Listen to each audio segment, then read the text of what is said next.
पिता परमात्मा सर्व सृष्टि रचनहार कबीर देव कबीर साहब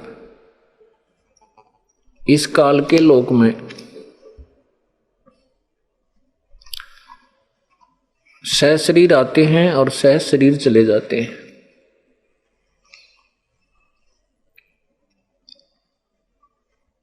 वो परमात्मा कुछ समय के लिए यहाँ रहते हैं और एक जन साधारण की भूमिका करते हैं। जब वो परमात्मा यहाँ आते हैं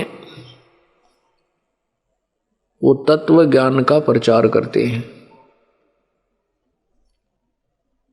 परंतु हम तत्व ज्ञानहीन होने के कारण और उस अज्ञान को तत्व ज्ञान समझकर न तो हम परमात्मा के तत्व ज्ञान को स्वीकार करते हैं और न ही परमात्मा को पहचान पाते हैं।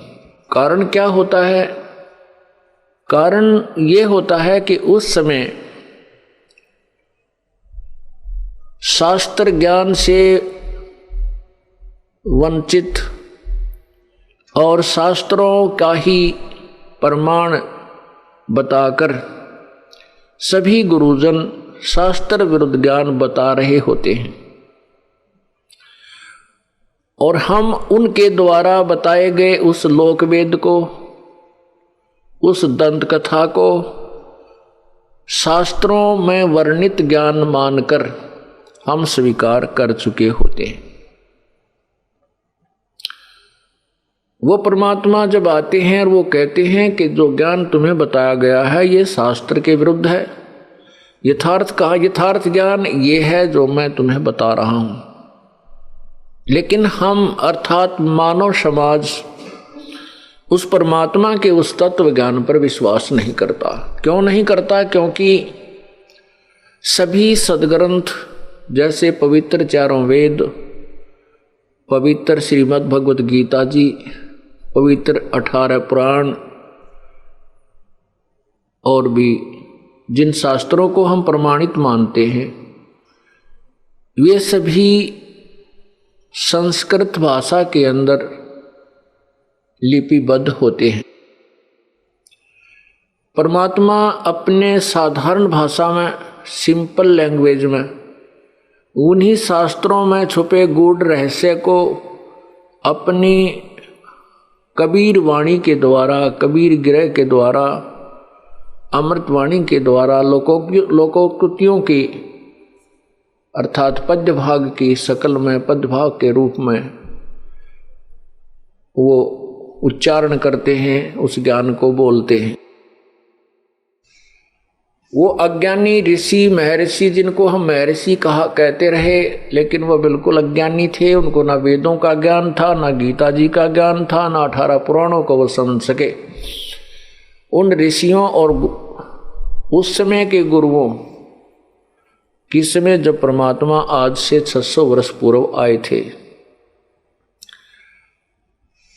को संस्कृत भाषा के विद्वान मानकर